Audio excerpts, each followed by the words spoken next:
ಕುಸು ನಿಂಗೇನು ಬೇಕು ಕೇಳು. ಮಾವ ಅದು ಕುಸು ನಿಸ್ಸಂಕೋಚವಾಗಿ ಕೇಳು. ನಿಂಗೆ ಇಂಥದ್ದು ಬೇಕು ಇಂಥದ್ದು ಬೇಡ ಅಂತ ಹೇಳು.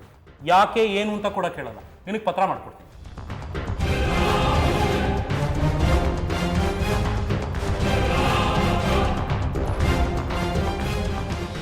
ಮಾವ ನನಗೆ ಸಣ್ಣ ಪುಟ್ಟದ್ದು ಬೇಡ. ನನ್ನ ಬದುಕನ್ನು ನಾನು ನೋಡ್ಕೊಳ್ಬೇಕಲ್ವಾ? ಕೊಡೋದು ಕೊಡ್ತೀರಾ, ಬೆಲೆ ಬಾಳುವಂಥದ್ದೇ ಕೊಡಿ.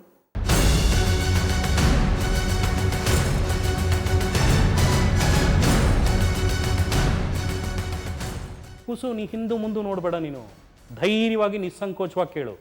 ನಿಂಗೇನು ಬೇಕು ಕೇಳು.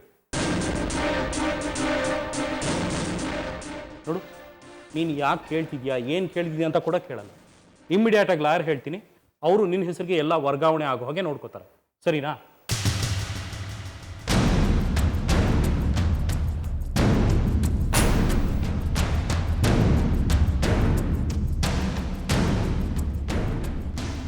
ಬೇಜಾರು ಮಾಡ್ಕೊಬೇಡ ಕೂಸು. ಏನೋ ಒಂದು ಸಣ್ಣ ಡಿಸ್ಟರ್ಬೆನ್ಸು, ನೀವೆಲ್ಲ ತಲೆ ಕೆಡ್ಸ್ಕೊಬೇಡಿ. ಅದಕ್ಕೆ ನನಗೆ ಇಂಪಾರ್ಟೆಂಟು ಆಸ್ತಿ ಡಿವೈಡ್ ಆಗಬೇಕು. ನನ್ನ ಸೊಸೆಗೆ ಆಸ್ತಿ ಹೋಗಬೇಕು ಅಷ್ಟೇ. ಆಯಿತು ಸರ್. ರೀ ಸೋಮೆ, ಏನು ಮಾತಾಡ್ತಿದ್ದೀರಿ? ಹಾಂ, ಏನು ಆಸ್ತಿ ವರ್ಗಾವಣೆ ಅದು ಇದು ಅಂತ ಮಾತಾಡ್ತಿದ್ದೀರಿ? ಏನು ಸಮಾಚಾರ? It's none of your business. ಇದು ನಂದೇನ ವ್ಯವಹಾರ. ನನ್ನ ಸುಮ್ಮನೆ ಡಿಸ್ಟರ್ಬ್ ಮಾಡಬೇಡ. Sir, let's continue. ಆಯಿತು ಸರ್.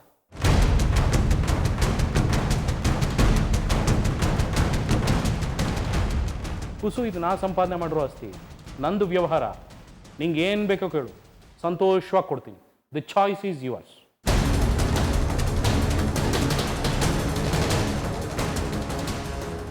ಏನು ಸತ್ಯದೇವ್, ಏನಿದೆಲ್ಲ? ಅಲ್ಲೇ ಇದೆಲ್ಲ ನಿನಗೆ ಅರ್ಥ ಆಗಲ್ಲ. ಇಲ್ಲದೇ ಇರೋ ವಿಷಯಕ್ಕೆಲ್ಲ ತಲೆ ಹಾಕಿ ನನ್ನ ಹತ್ರ ಬಯಸ್ಕೋಬೇಡ. ನೀ ಸುಮ್ಮನೆ ಇತ್ತು. ಕುಸು, ನೀನು ಹೇಳಮ್ಮ, ನಿಂಗೇನು ಬೇಕು? ಮಾವ ಅದು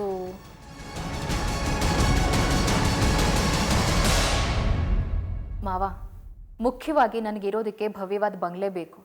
ನನ್ನ ಪ್ರತಿಭೆಗೆ ತಕ್ಕ ಹಾಗೆ ನಂದೇ ಸ್ವಂತ ಪತ್ರಿಕೆ ಬೇಕು.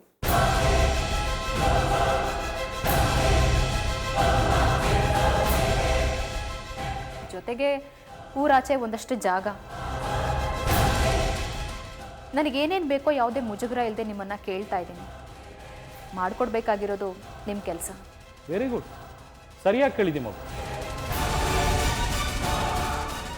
ನೋಡು, ನನ್ನ ಮನೆಗಳಲ್ಲಿ ನಿನ್ಗೆ ಯಾವ ಮನೆ ಬೇಕು, ಯಾವ ಲ್ಯಾಂಡ್ ಬೇಕು ಹೇಳು. Choice is yours. ಯೋಚನೆ ಮಾಡದೆ ನಾನು ನಿನಗೆ ಟ್ರಾನ್ಸ್ಫರ್ ಮಾಡಿಕೊಡ್ತೀನಿ.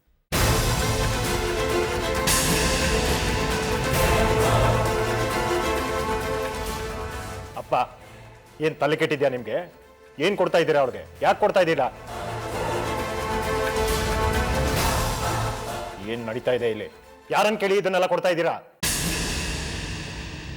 ಯಾರ್ರೀ ಪರ್ಮಿಷನ್ ಕೊಟ್ಟಿದ್ದು ನಿಮಗೆ?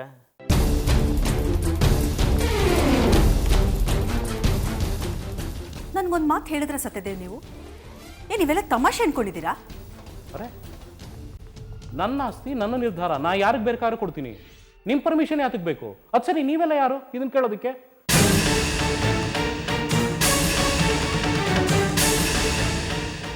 ನೋಡಿ, ಲಾಯರ್ ಬಂದಿದ್ದಾರೆ, ನಾ ಬ್ಯುಸಿ ಇದ್ದೀನಿ.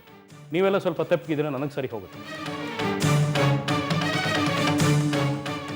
You continue sir. ಕೇಳ್ತೀವ್ರಿ, ಹೇಗೆ ಮಾಡ್ತೀರಿ ಇದನ್ನೆಲ್ಲ? ಇವಳಿಗೇನು ಮಾನ ಮರ್ಯಾದೆ ಇಲ್ವಾ? ಆಸ್ತಿ ಕೇಳೋಕೆ ಬಂದಿದ್ದಾಳ? ಪಾಲ್ ಕೇಳೋಕೆ ಬಂದಿದ್ದಾಳ? ನಾವೇನು ಸುಮ್ಮನೆ ಕೂತ್ಕೋತೀವ?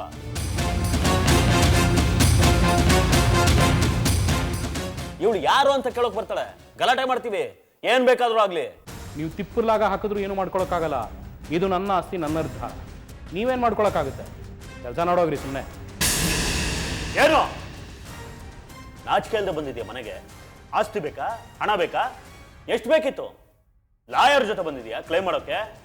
ಹುಟ್ಲಿಲ್ಲ ಅನ್ನಿಸ್ಬಿಡ್ತೀನಿ. ಅನಿರೋಧ್, ಕಿರ್ಚಾಡಬೇಡಿ. ನೀವೇನು ಮಾಡ್ಕೊಳ್ಳೋದಕ್ಕೂ ಸಾಧ್ಯ ಇಲ್ಲ. ನನಗೇನು ಸಲ್ಲಬೇಕೋ ಅದನ್ನು ತಗೊಳ್ಳೋದಕ್ಕೆ ಬಂದಿದ್ದೀನಿ. ನನಗೇನು ಹಕ್ಕಿದೆಯೋ ನಾನು ಅದನ್ನು ಕ್ಲೇಮ್ ಮಾಡ್ತಿದ್ದೀನಿ. ಇದು ಪ್ಯೂರ್ಲಿ ನನ್ನ ಮತ್ತೆ ಮಾವನ ಮಧ್ಯೆ ನಡೀತಾ ಇರೋ ವಿಚಾರ. ನೀವು ತಲೆ ಹಾಕೋ ಅಗತ್ಯ ಇಲ್ಲ. Just shut your mouth.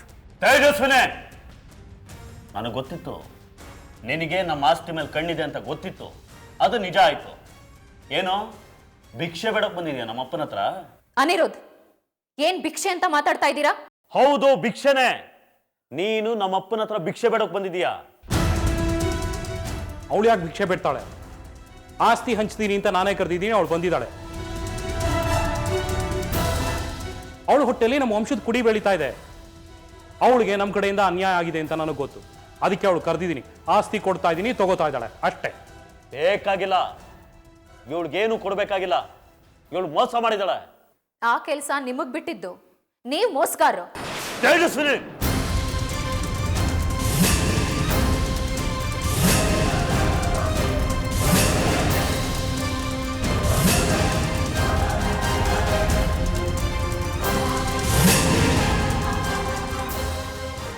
ಹೊಡೆಯೋಕೆ ನಿಮಗ್ ಮಾತ್ರ ಅಲ್ಲ, ನನಗೂ ಬರುತ್ತೆ. ನಾನು ಹೊಡೆದ್ರೆ ಚೆನ್ನಾಗಿರಲ್ಲ, ನಿಮಗೆ ಅವಮಾನ.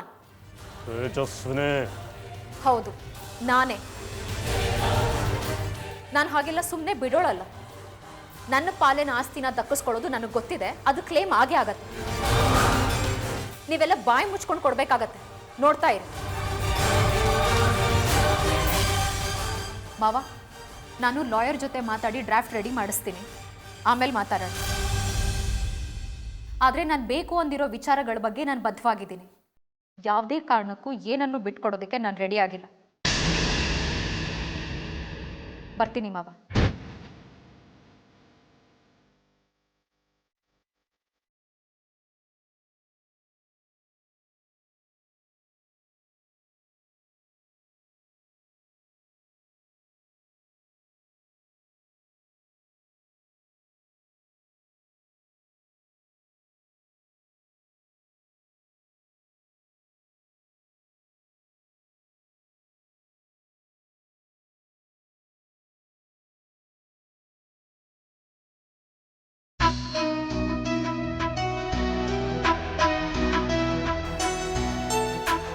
ಮಂಜು, ಮಾವ, ಮಗು, ತುಂಬ ಥ್ಯಾಂಕ್ಸ್ ಮಾವ. ಕುಸು, ನಾನು ನಿನಗೆ ಥ್ಯಾಂಕ್ಸ್ ಹೇಳ್ಬೇಕು ಕಣೋ. ನನಗಿದು ಯಾವುದು ಬೇಕಾಗಿರಲಿಲ್ಲ ಮಾವ. ನನಗೆ ಗೊತ್ತು ಮಗು, ಇದು ಯಾವುದು ನಿನಗೆ ಬೇಡ ಅಂತ. ಸುಮ್ಮನೆ ನಿಮ್ಮ ಬಲವಂತಕ್ಕೆ ನಿಮ್ಮ ಒತ್ತಾಯಿ ಕಟ್ಟುಬಿದ್ದು ನಾನಿಲ್ಲಿ ಬರಬೇಕಾಯ್ತು. ಅದು ನನಗೆ ಗೊತ್ತು. ನನಗೆ ಹಣ, ಆಸ್ತಿ, ಬಂಗ್ಲೆ ಇದು ಯಾವುದು ಬೇಡ ಮಾವ. ಯಾವುದ್ರ ನಿರೀಕ್ಷೆನಲ್ಲೂ ನಾನಿಲ್ಲ. ಯಾವುದೇ ಲೋಭಗಳಿಲ್ಲದೆ ಬದುಕಬೇಕು ಅಂತ ಹೊರಟಿರೋಳು ನಾನು. ಕುಸು, ನನಗೆ ಗೊತ್ತು ಮಗು. ಆದರೆ ಈ ಪಾಪಿಗಳಿಗೆ ದುರಾಸೆ ಜಾಸ್ತಿ. ಎಲ್ಲ ಆಸ್ತಿನೂ ಅವ್ರಿಗೆ ಬೇಕು ಅಂತ ಲೋಭ ಅವ್ರಿಗೆ. ನಿನಗೆ ಆಸ್ತಿ ಕೊಡ್ತೀನಿ ಅಂತ ಕೊಟ್ರೆ ಅವ್ರು ಹೊಟ್ಟೆ ಉರಿಯುತ್ತೆ, ಕೆರಳ್ತಾರವರು, ನನ್ನ ಜೊತೆ ಜಗಳ ಆಡ್ತಾರೆ. ನಾನು ನಿನಗೆ ಸಪೋರ್ಟ್ ಮಾಡ್ತೀನಿ. ಹೀಗೆ ಬಿಟ್ಟರೆ ಎಲ್ಲ ಆಸ್ತಿನೂ ಎಲ್ಲಿ ಕೈ ಬಿಟ್ಟು ಹೋಗುತ್ತೋ ಅಂತ ಹೆದರಿ ನಿನ್ನ ಜೊತೆ ಹೊಂದಾಣಿಕೆ ಮಾಡ್ಕೋಬೋದು, ನಿನ್ನ ಜೊತೆ ಬದುಕ್ಬೋದು ಅನ್ನೋ ಆಸೆ ಬರ್ಬೋದು ಅನ್ನೋ ಒಂದು ಸಣ್ಣ ನಂಬಿಕೆ ಕುಸು. ಅದು ನನಗೆ ಗೊತ್ತು ಮಾವ. ಆದರೂ ಈ ಪ್ರಯತ್ನ ಬೇಕಾಗಿರಲಿಲ್ಲ. ಅವ್ರಿಗೆ ನಾನು ಬೇಡ. ಆಸ್ತಿಗೋಸ್ಕರನೋ ಹಣಕ್ಕೋಸ್ಕರನೋ ಅವ್ರು ನನ್ನ ಜೊತೆ ಸಂಸಾರ ಮಾಡೋದು ನನಗೆ ಬೇಕಾಗಿಲ್ಲ. ಅದು ನನ್ನ ಸ್ವಾಭಿಮಾನಕ್ಕೆ ಧಕ್ಕೆ ತರತ್ತೆ. ಆದರೆ ತಂದೆ ಸ್ಥಾನದಲ್ಲಿ ನೀವು ನಿಂತು ಹೀಗೆ ಮಾಡು ಅಂತ ಆದೇಶ ಕೊಟ್ಟಾಗ ತಿರಸ್ಕಾರ ಮಾಡೋದಕ್ಕೆ ನನಗೆ ಮನಸ್ಸಾಗಲಿಲ್ಲ. ಒಂದು ಸಂಬಂಧ ಉಳಿಸ್ಕೊಳ್ಳೋದಕ್ಕೋಸ್ಕರ ನೀವು ಮಾಡ್ತಾ ಇರೋ ನಾಟಕದಲ್ಲಿ ನಾನೊಂದು ಪಾತ್ರ ಮಾಡಬೇಕಾಗಿ ಬಂತು ಅಷ್ಟೇ. ಥ್ಯಾಂಕ್ಸ್ ಮಗು. ಕುಸು, ಆಸ್ತಿ ನಿನಗೆ ಕೊಡ್ತೀನಿ ಅನ್ನೋ ವಿಚಾರ ಕೇಳಿ ಅವ್ರು ತಲೆಕೆಟ್ಟು ಹೋಗಿರುತ್ತೆ. ಅವರು ಕಂಗಾಲಾಗಿರ್ತಾರೆ. ಆಕಾಶನೇ ತಲೆ ಮೇಲೆ ಬಿತ್ತಿ ಅನ್ನೋ ಥರ ಇರ್ತಾರಮ್ಮ ಅವರು. ನೋಡು ಕುಸು, ಆಸ್ತಿ ಎಲ್ಲ ಎಲ್ಲಿ ಕೈ ಬಿಟ್ಟು ಹೋಗುತ್ತೋ ಅಂತ ನಿನ್ನ ಜೊತೆ ಹೊಂದಾಣಿಕೆ ಮಾಡ್ಕೋಬಹುದು ಅನ್ಸುತ್ತೆ. ನೋಡೋಣ ಮಗು. ಸರಿ ಮಾವ, ನಾನು ಬರ್ತೀನಿ. ಕುಸು, ಈ ನಾಟಕ ಹೀಗೆ ಮುಂದುವರಿಯುತ್ತೆ. ಅದಕ್ಕೆ ನಿನ್ನ ಸಹಕಾರ ಬೇಕು. ನನಗೆ ಗೊತ್ತು ಮಗು, ಇದು ನಿನಗಿಷ್ಟ ಇಲ್ಲ ಅಂತ. ಆದರೆ ಇದು ಅನಿವಾರ್ಯ. ಅವ್ರಿಗೆ ಬುದ್ಧಿ ಕಲಿಸ್ಬೇಕು ನಾವು. ಬರ್ತೀನಿ ಮಾವ. Take care.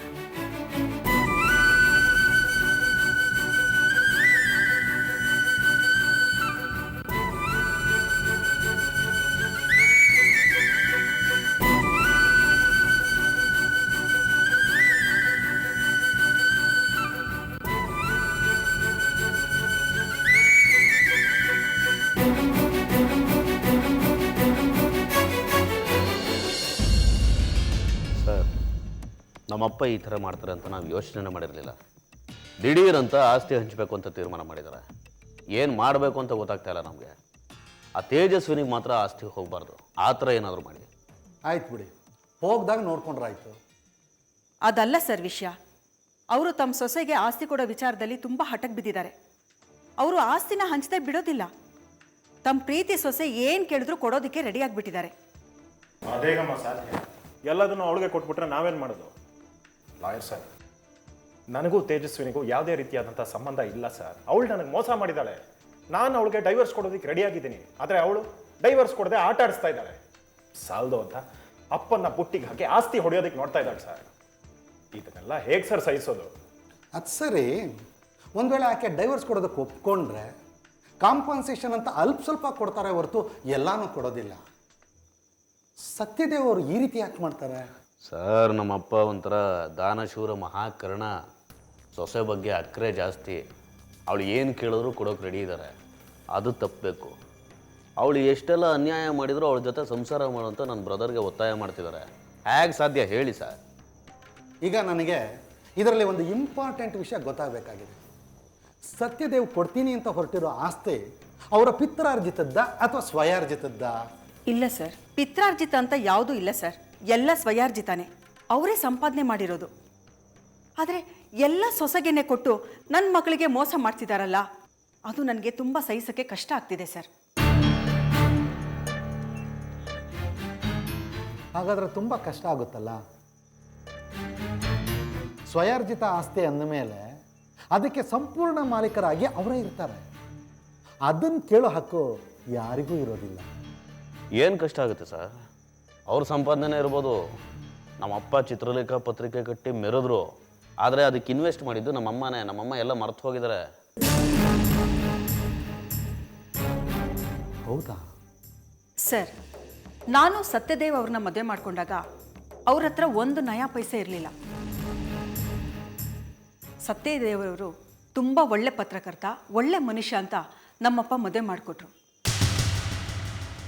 ಆಮೇಲೆ ಪತ್ರಿಕೆ ಶುರು ಮಾಡಬೇಕು ಅಂದಾಗ ನಾನು ನಮ್ಮಪ್ಪನ ಹತ್ರ ಹೇಳಿ ಅವ್ರಿಗೆ ಸಾಲ ಕೊಡಿಸಿದ್ದೆ.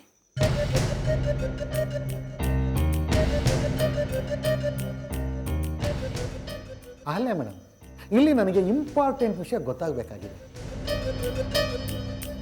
ನೀವು ನಿಮ್ಮ ತಂದೆಯಿಂದ ನಿಮ್ಮ ಯಜಮಾನರಿಗೆ ಹಣ ಕೊಡಿಸ್ದೆ ಅಂತ ಹೇಳಿದ್ರಲ್ಲ, ಯಾವಾಗ ಕೊಡಿಸಿದ್ರಿ, ಎಷ್ಟು ಕೊಡಿಸಿದ್ರಿ, ಹೇಗೆ ಕೊಡಿಸಿದ್ರಿ? ಅದ್ರ ಬಗ್ಗೆ ನಿಮ್ಮ ಹತ್ರ ದಾಖಲೆ ಏನಾದರೂ ಬರ್ಸ್ಕೊಂಡಿದ್ದೀರಾ? ಸರ್, ಅದು ಆ ಕಾಲಕ್ಕೆ ಅಂದರೆ 30 ವರ್ಷಗಳ ಹಿಂದೆ 10 ಲಕ್ಷ ರೂಪಾಯಿ ಸಾಲ ಕೊಟ್ಟಿದ್ದಿದ್ದು. ಸಾಲ ಸುಮ್ಮನೆ ಕೊಟ್ಟಿರಲಿಲ್ಲ ಸರ್, ಕರಾರು ಪತ್ರಕ್ಕೆ ಸೈನ್ ಮಾಡಿಸ್ಕೊಂಡೇ ಕೊಟ್ಟಿದ್ದಿದ್ದು. ಆ ಸಾಲ ಹಾಗೆ ಉಳಿದೈತೆ ತಾನೇ? ಸತ್ಯದೇವ್ ತೀರಿಸಿಲ್ಲ ಅಲ್ವಾ? ಇಲ್ಲ ಸರ್, ಆ್ಯಕ್ಚುಲಿಗೆ ಪತ್ರಿಕೆ ಎಸ್ಟಾಬ್ಲಿಷ್ ಆದಮೇಲೆ ಸತ್ಯದೇವರವರು ಸಾಲ ತೀರಿಸ್ಬಿಟ್ರು. ಯಾವುದೂ ಇಟ್ಕೊಂಡಿಲ್ಲ ಸರ್. ಹೌದಾ?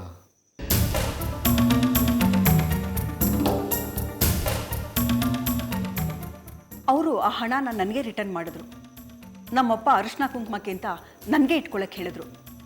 ಆ ಹಣ ನನ್ನ ಹತ್ರನೇ ಉಳೀತು. I C. ಆ ರೀತಿ ಅವರು ಹಣ ರಿಟರ್ನ್ ಮಾಡಿದ್ದಾರೆ ಅಂದರೆ ಅಲ್ಲಿಗೆ ಸಾಲ ತೀರ್ತು ಅಂತ ಅರ್ಥ. ನಿಮ್ಮ ತಂದೆ ಆ ರೀತಿ ಸಾಲ ಕೊಡೋದ್ರ ಬದಲು ಪತ್ರಿಕೆ ಮೇಲೆ ಏನಾದರೂ ಇನ್ವೆಸ್ಟ್ ಮಾಡಿದ್ರೆ ಈಗ ಇಡೀ ಆಸ್ತಿನಲ್ಲಿ ನಿಮಗೂ ಒಂದು ಪಾಲಿರ್ತಾ ಇತ್ತು. ಆಗ ನಿಮ್ಮ ಯಜಮಾನರು ಈ ರೀತಿ ಮಾಡೋಕ್ಕಾಗ್ತಾ ಇರಲಿಲ್ಲ. ಸರ್, ಈ ಸಾಲದ ವಿಚಾರ ಇಟ್ಕೊಂಡೆ ನೀವೇ ಏನಾದರೂ ಪ್ಲಾನ್ ಮಾಡಬೇಕು. ನೋಡಿ, ನಮ್ಮಮ್ಮ ಆ ಕಾಲದಲ್ಲೇ ಇನ್ವೆಸ್ಟ್ ಮಾಡಿದ್ದಾರೆ. ಪತ್ರಿಕೆ ಮಾಡೋದಕ್ಕೆ, ಪತ್ರಿಕೆ ಬೆಳೆಯೋದಕ್ಕೆ ನಮ್ಮಮ್ಮ ಹಾಕಿರೋ ದುಡ್ಡೇ ಕಾರಣ. ಇದನ್ನ ಇಟ್ಕೊಂಡು ಏನಾದರೂ ಪ್ಲಾನ್ ಮಾಡಿ. ಅದು ಸರಿ ಅಹಲ್ಯ ಮೇಡಮ್, ಆ ಸಾಲದ ಪತ್ರ ಏನಾಯಿತು? ಸಾಲ ತೀರ್ಸಿದ್ಮೇಲೆ ಅದೇನಾದರೂ ಕ್ಯಾನ್ಸಲ್ ಆಯಿತಾ? ಅದು ನನಗೂ ಗೊತ್ತಿಲ್ಲ ಸರ್, ನೋಡಬೇಕು. ಹಾಂ, ಈಗ ಆ ಸಾಲದ ಪತ್ರ ಸಿಗೋ ಸಾಧ್ಯತೆ ಇದೆಯಾ? ಆ್ಯಕ್ಚುಲಿ ನನಗೆ ಗೊತ್ತಿಲ್ಲ, ಎಲ್ಲಿಟ್ಟಿದ್ದೀನಿ ಅಂತ ಮರ್ತು ಹೋಗ್ಬಿಟ್ಟಿದೆ. ಅದೆಲ್ಲಿದೆ ಅಂತ ನೆನಪು ಮಾಡ್ಕೊ. ಸ್ವಲ್ಪ ಲೇಟ್ ಆದರೂ ನಮ್ಮಪ್ಪ ಎಲ್ಲನೂ ಆ ತೇಜಸ್ವಿನಿ ಹೆಸರು ಬರೆದು ಬಿಡ್ತಾನೆ. ಆಮೇಲೆ ನಮಗೆಲ್ಲ ಸಿಗೋದು ಚಿಪ್ಪು. ಇಲ್ಲ ರೀ, ಹಾಗಾಗೋಕ್ಕೆ ನಾನು ಬಿಡೋದಿಲ್ಲ. ಹಾಗಾಗಬಾರ್ದು ಅಂದರೆ ಆ ಪತ್ರ ಸಿಗಬೇಕು. ಹುಡುಕು. ಆಯಿತು ಸರ್, ಈಗಲೇ ಹೋಗಿ ಹುಡುಕ್ತೀನಿ. ಸರಿ, ಬೇಗ ಹೋಗಿ ಹುಡ್ಕೊಂಬಂದು. ಸರ್, ನೀವೇ ಏನಾದರೂ ಮಾಡಿ. ನಿಮ್ಮ ಫೀಸ್ ಎಷ್ಟಿದೆಯೋ ಅದಕ್ಕಿಂತ ಜಾಸ್ತಿನೇ ಕೊಡ್ತೀನಿ. ಮುಖ್ಯವಾಗಿ ಆಸ್ತಿ ಪಾಲಾಗೋ ತಪ್ಪಬೇಕು. ಆ ತೇಜಸ್ವಿನಿಗೆ ಒಂದು ನಯಾ ಪೈಸಾ ಹೋಗಬಾರ್ದು. ನಮ್ಮ ಅಪ್ಪಂಗೆ ಸೋಲಾಗಬೇಕು. ಈ ಥರ ಏನಾದರೂ ಮಾಡಿ. ಇರಿ ಮಿಸ್ಟರ್ ಅನೋದ್, ಮೊದಲು ನಾನು ಪತ್ರ ನೋಡ್ತೀನಿ. ಬೇರೆ ಏನಾದರೂ ಪಾಯಿಂಟ್ ಹಾಕ್ಬೋದಾ ಅಂತ ನಾನು ನೋಡ್ತೀನಿ.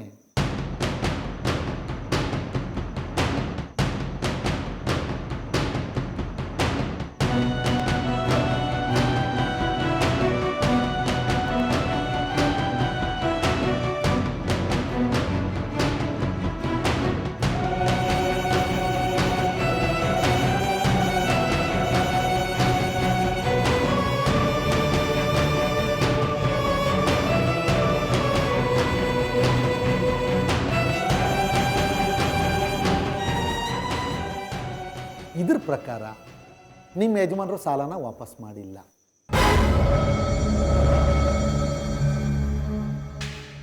ಈಗ ನನಗೆ ಬೇಕಾಗಿರೋದು ಇಷ್ಟೇ, ನಿಮ್ಮ ಯಜಮಾನರು ಸಾಲನ ತೀರಿಸಿರೋದಕ್ಕೆ ನೀವೇನಾದರೂ ಅವ್ರಿಗೆ ಬರ್ಕೊಟ್ಟಿದ್ದೀರಾ, ಪತ್ರ ಮಾಡಿಸ್ಕೊಟ್ಟಿದ್ದೀರಾ? ಇಲ್ಲ ಸರ್, ಆ ಥರ ಏನೂ ಮಾಡಿಸಿಲ್ಲ. ಹಣ ಎಲ್ಲ ನನ್ನ ಅಕೌಂಟ್ಗೆ ಹಾಕ್ಬಿಟ್ರು. ಅಕೌಂಟ್ಗೆ ಹಣ ಹಾಕಿದ್ರೆ ಅದೆಲ್ಲ ಪ್ರೂವ್ ಮಾಡೋಕ್ಕಾಗಲ್ಲ. ಅದು ಯಾವುದಕ್ಕೂ ಹಾಕಿರ್ಬೋದು, ಅದೆಲ್ಲ ಲೆಕ್ಕಕ್ಕೆ ಬರಲ್ಲ ಬಿಡಿ. ಉದಾಹರಣೆಗೆ ಗಂಡ ಎಷ್ಟು ಬೇಕಾದರೂ ಹಣನ ತನ್ನ ಹೆಂಡತಿ ಅಕೌಂಟ್ಗೆ ಟ್ರಾನ್ಸ್ಫರ್ ಮಾಡಿರ್ಬೋದು.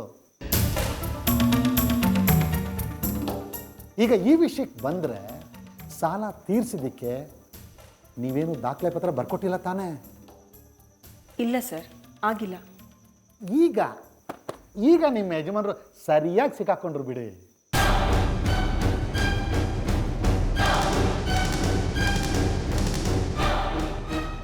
ಸರ್, ನಿಜ ಹೇಳ್ತಿದ್ದೀರಾ? ಸಾಲ ತೀರಿಸಿರೋದಕ್ಕೆ ನಿಮ್ಮ ತಂದೆ ಯಾವುದೇ ಪತ್ರನೂ ಮಾಡಿಸ್ಕೊಂಡಿಲ್ಲ.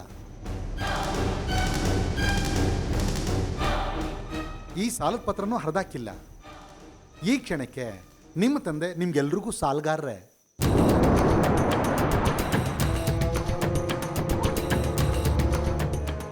ಆಗಿನ ಕಾಲಕ್ಕೆ 10 ಲಕ್ಷ ರೂಪಾಯಿ ಕೊಟ್ಟಿದ್ದಾರೆ ಅಂದರೆ ಸತ್ಯದೇವ್ ಅವರ ಎಲ್ಲ ಆಸ್ತಿನಲ್ಲಿ ನಿಮ್ಗೆಲ್ರಿಗೂ ಶೇರ್ ಇದೆ. ನೀವೆಲ್ಲರೂ ಖಂಡಿತ ಕ್ಲೈಮ್ ಮಾಡ್ಬೋದು.